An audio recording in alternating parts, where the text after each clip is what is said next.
सिर्फ एक कॉल ने एक अरबपति को भिखारी बना दिया था। उसकी जिंदगी इस तरह पलटी जो उसने खुद ने कभी नहीं सोची थी। उस अरबपति ने वो फोन कॉल पुलिस को अपनी हेल्प के लिए किया था, लेकिन पुलिस ने उसे ही पकड़कर अंदर डाल दिया और एक साथ 2 केस सुलझाने की कोशिश की। ये वो अरबपति जिसने पुलिस को 9 साल तक बेवकूफ बनाए रखा। और ये स्कैम कोई नॉर्मल स्कैम नहीं है, ये बिटकॉइन के बड़े स्कैमों में से एक है और इस स्कैम का अमाउंट है 3 बिलियन। और इतनी बड़ी रकम एक छोटे से डब्बे में कैसे मिली, ये एक शॉकिंग बात है।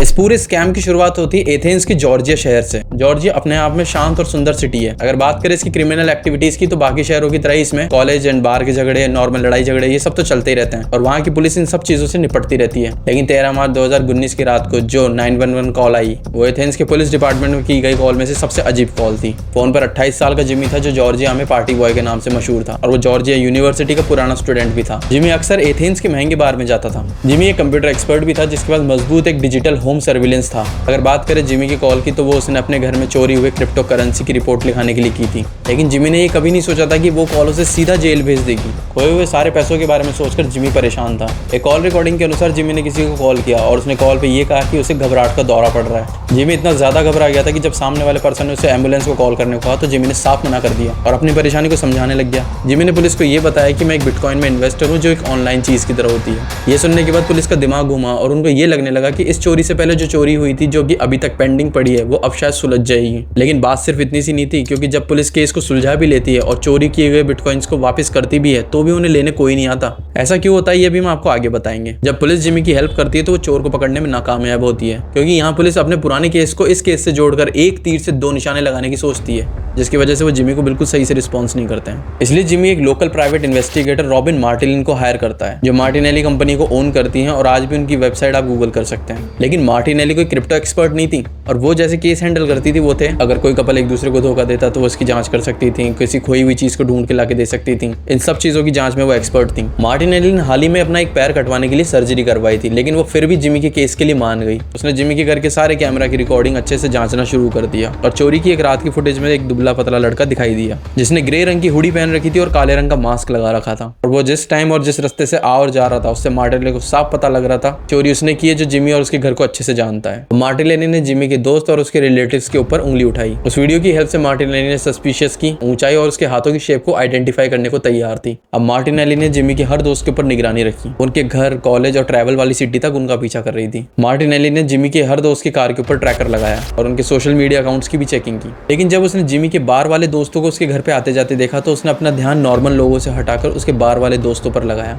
मार्टिनेली को ये लगने लगा कि जिमी के जो दोस्त हैं वो सिर्फ उसके साथ पैसों के लिए हैं। मार्टिनेली ने जिमी के बारे में ये कहा कि वो अपने खुद के बनाए हुए प्रिंसिपल्स को भी तोड़ देते हैं और जब भी मार्टिनेली उनके दोस्तों के बारे में कुछ पूछती तो वो ना तो उनके बारे में कुछ बोलना चाहते हैं और ना ही कुछ सुनना चाहते हैं। आखिरकार इतनी इन्वेस्टिगेशन के बाद मार्टिनेली ने अपना एक फाइनल डिसीजन सस्पिशियस पे बनाया, जिसमें उनका मानना था कि जिमी के 150 बिटकॉइन उनके किसी करीबी ने चुराए हैं और उस टाइम उन्हें 150 बिटकॉइन की वैल्यू थी $6 लाख, जिसे इंडियन रुपीज में कन्वर्ट करे तो ये 4 करोड़ 98 लाख रुपए बनते हैं। जब मार्टिनेली ने जिमी को ये बताया कि इतना सारा कैश कहाँ हो सकता है, ये सिर्फ खास लोग ही जानते हैं, तो ये सुनने के बाद जिमी परेशान हो गया था। मार्टिनेली को ये समझ में आ गया था कि जिमी के पास ना तो कोई दोस्त है और ना ही कोई प्यार है और जिमी को ये भी डर था कि उस केस के चक्कर के अंदर उसका कोई भी अपना उससे दूर ना चला जाए। जिमी को दोस्त बनाने का इतना शौक था कि वो पूरे शहर में पैसे फेंकने के लिए मशहूर था और जिमी की बेहिसाब पैसा खर्च करने की आदत कुछ ऐसी थी कि वो शहर के सबसे महंगे बार में जाता और दोस्तों के ऊपर खूब पैसा खर्च करता और तो और उस बार में जितने भी लोग होते थे वो उन सबके लिए महंगे शॉट्स फ्री ऑफर करवाता था और ऑब्वियस सी बात है इन सबका पैसा तो जिमी देगा। अब बात करें जिमी की लाइफस्टाइल की तो एक महंगे बंगले में रहता था, 7 स्टार होटल में स्टे करता था, गुची और जिमी चू जैसे महंगे स्टोर्स में शॉपिंग करता था।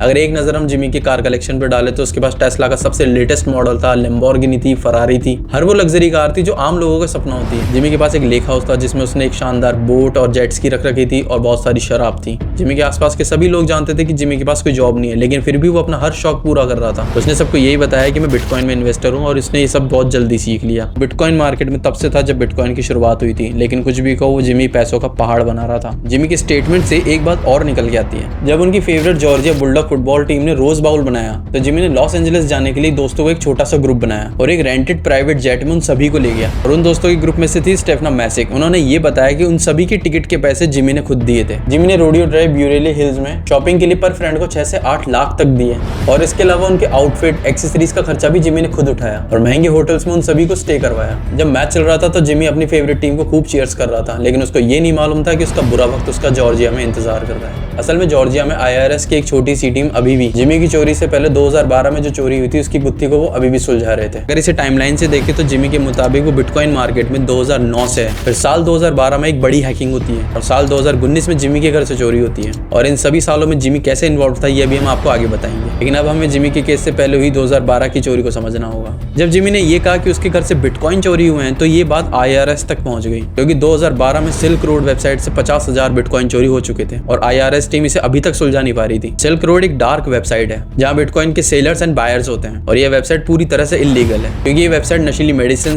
गन्स और पोर्नोग्राफी से भरी हुई है जिन्हें लोग प्राइवेटली खरीदते और बेचते हैं। अगर बात करें सिल्क रोड से चुराए हुए 50,000 बिटकॉइन की, तो आज के टाइम में उनकी वैल्यू $3 बिलियन से भी ज्यादा है। अब जब इन्वेस्टिगेटर्स को ये पता चला कि 50,000 बिटकॉइन चोरी हो गए हैं तो उन्होंने ब्लॉकचेन पर करेंसी के प्लेस को ट्रैक करने की कोशिश की, जो सभी बायर्स और सेलर्स का एक पब्लिक अकाउंट है, लेकिन वो फंड के न्यू ओनर की आइडेंटिटी नहीं देख सके, इसलिए उन्होंने बहुत सालों तक इंतजार किया। असल में हैकर ने एक अकाउंट से दूसरे अकाउंट में फंड्स ट्रांसफर किए, कुछ को उसने हटा दिया और कुछ को क्रिप्टो मिक्सर की हेल्प से आगे सेंड कर दिया। क्रिप्टो मिक्सर एक ऐसी चीज है जो फंड्स के रिसोर्सेज को अनक्लियर करने के लिए डिजाइन किया गया था, लेकिन वो कहते हैं ना कि झूठ के कभी पैर नहीं होते और कानून के हाथ बहुत लंबे होते हैं। इस पूरी चोरी में हैकर ने भी एक गलती की, जिसे पकड़ा चैनलिसिस कंपनी ने, जो ब्लॉकचेन एनालिटिक्स के अंदर एक्सपर्ट थी। ये कंपनी चोरी की गई सिल्क रोड प्रॉपर्टीज वाले डिजिटल वॉलेट का पता लगा रही थी। अब हैकर ने गलती ये की, उसने क्रिप्टो एक्सचेंज में लगभग $800 ट्रांसफर किए, जो एस्टैब्लिश बैंकिंग रूल्स को फॉलो करता है, जिसमें बैंक के कस्टमर को आइडेंटिफाई करने की प्रोसीजर भी थी। इस प्रोसीजर की वजह से अकाउंट होल्डर को अपना रियल नेम और अपना रियल एड्रेस सबमिट करना होता है, जैसा नॉर्मली हर बैंक में होता है। अब जिस अकाउंट में पैसे ट्रांसफर हुए थे वो जिमी का निकला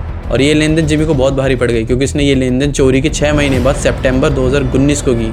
अब आप इसे ऐसे समझ सकते हो, जो जिमी के साथ हुआ वो IRS टीम को कुछ इस तरीके से दिख रहा था कि साल 2012 में जो चोरी हुई वो IRS टीम को पता चली कि ये काम किसी हैकर ने किया है। अब IRS टीम वेट कर रही थी कि इसे कैसे पकड़े। इसके बाद साल 2019 में एक और चोरी हुई, जिसकी वजह से जो इन्होंने जिमी की जांच शुरू कर दी और जिमी ने पैसे ट्रांसफर सिर्फ इस वजह से किए थे कि उसे लगा था कि पुलिस सो रही है, क्योंकि 6 महीने तक पुलिस ने जिमी को कोई भी सही से रिस्पॉन्स नहीं किया। पुलिस को जिमी पर 80% डाउट तो हो गया था कि यही हैकर है जिसने 2012 में चोरी की, लेकिन अब सवाल ये था कि जिमी को ठोस सबूतों के साथ पकड़ना था और जिसने जिमी के घर से बिटकॉइन चुराया उसे भी पकड़ना था। तो IRS टीम ने एथेंस पुलिस की हेल्प ली। अब वापस आते जिमी के घर हुई चोरी पर। जब IRS टीम को जिमी पर शक हुआ तो उन्होंने लेफ्टिनेंट जॉडी थॉमसन, ट्रेवर मैक्लेनन और शॉन मार्ग्रूडर को कॉल किया और जिमी के केस में हेल्प मांगी, और इन तीनों ने उस केस को अच्छे से स्टडी किया और जिमी को एक्सपोज करने के लिए इन्होंने एक स्ट्रेटेजी बनाई। प्लान के अकॉर्डिंग वो जिमी से कॉन्टैक्ट करेंगे, उसे ये विश्वास दिलाएंगे कि वो उसी केस से रिलेटेड आए हैं जिसकी शिकायत जिमी ने खुद की थी, और वो भी पुलिस वाले बनकर, क्योंकि अगर गलती से भी जिमी को शक हुआ तो IRS टीम अपना केस खो सकती है। लेकिन IRS टीम सिर्फ अपना केस सॉल्व कर रही थी, जिसके लिए उनको जिमी पर फुल डाउट था। इन तीनों ऑफिसर्स ने बॉडी कैमरा यूज किया और वो जिमी के घर पे बिल्कुल फॉर्मल पुलिस वालों की तरह घुसे और जिमी को हौसला दिया और उसे ये यकीन दिलाया कि वो सिर्फ उसकी हेल्प करने के लिए आए हैं, और जिमी ने भी उनको नॉर्मल पुलिस वाला ही समझा। यहाँ ये बात बिल्कुल सही बैठती कि जो दिखता है वो होता नहीं है।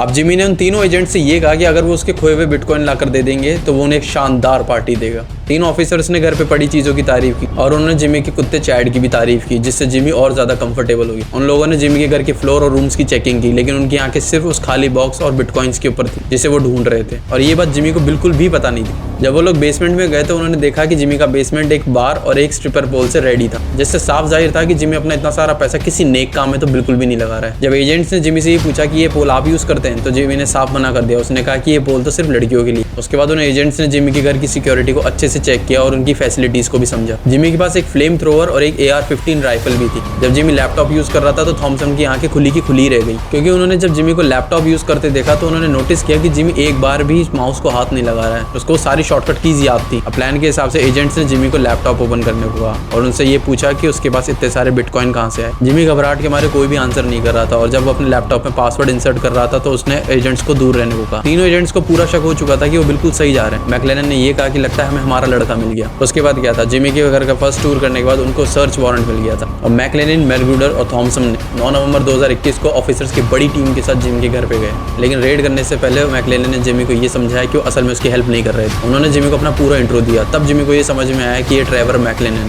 जो कि IRS के एक बड़े एजेंट हैं। जब रेड शुरू हुई तो एक ऑफिसर ने जिमी के लैपटॉप में जिगलर डिवाइस यूज किया और इस डिवाइस की हेल्प से उन्होंने जिमी के पासवर्ड को हैक किया। इधर जिमी का अकाउंट खुल रहा था और उधर बाकी सारे ऑफिसर चीटियों की जैसे पूरे घर में फैल गए। जिमी के ऊपर वाले फ्लोर पर उन्हें एक चीटोस का बॉक्स मिला जिसके अंदर एक कंप्यूटर चिप थी और उस चिप के अंदर लाखों डॉलर वाले बिटकॉइन थे। ऑफिसर्स ने ट्रेन पुलिस डॉग का इस्तेमाल करके जिमी के बेसमेंट के फर्श की टाइल्स को हटा दिया और उन टाइल्स को हटाने के बाद उन्हें कंक्रीट के नीचे दबी हुई तिजोरी मिली। उस तिजोरी में कैश और बिटकॉइंस थे और उन्हें 2012 में सिल्क रोड वेबसाइट से हैक हुए बिटकॉइन वाला वॉलेट भी मिला। जिमी ये पूरी तरह से एक्सपोज हो चुका था। मैकलेलन ने एक इंटरव्यू में बताया कि आखिरकार हम सक्सेस हो गए, जिन सबूतों की हमें तलाश थी वो हमें मिल गए। ऑफिसर्स ने यह बताया कि जब वो सबूतों की छटाई कर रहे थे तो उनको जिमी के बारे में एक हैरान करने वाली बात पता चली कि 2009 में जिस साल बिटकॉइन का इन्वेंशन हुआ था तब से जिमी कोडर्स के एक छोटे ग्रुप के साथ है जो टेक्नोलॉजी को और बेहतर करने के लिए काम करते थे। मैकलेलन ने यह बताया कि दूसरे ओजी खिलाड़ियों की तुलना में उसकी इंपॉर्टेंस कम थी। ओजी का मतलब होता है ओरिजिनल गैंगस्टर, लेकिन इन्वेस्टिगेटर्स ने यह पता लगाया कि जिमी ने ओरिजिनल बिटकॉइंस में साथ दिया था। दूसरे शब्दों में जो हैकर अब तक बिटकॉइन की प्रोग्रेस में शामिल था वो अब तक के सबसे बड़े बिटकॉइन चोरों में से एक बन गया था। उसके बाद जिमी पर वायर फ्रॉड का आरोप लगाया गया। अपने फ्रॉड को एक्सेप्ट करने के बाद उसे 1 साल और 1 दिन की सजा हुई और जिमी के चुराए गए बिटकॉइन को अमेरिकन गवर्नमेंट ने अपनी कस्टडी में ले लिया। ऑफिसर्स ने सभी बिटकॉइन को उनके ओनर्स को वापस करने की अनाउंसमेंट की थी, लेकिन उन बिटकॉइंस को लेने कोई भी नहीं आया क्योंकि साल 2012 में वो बिटकॉइन सिल्क रोड वेबसाइट से चोरी हुए थे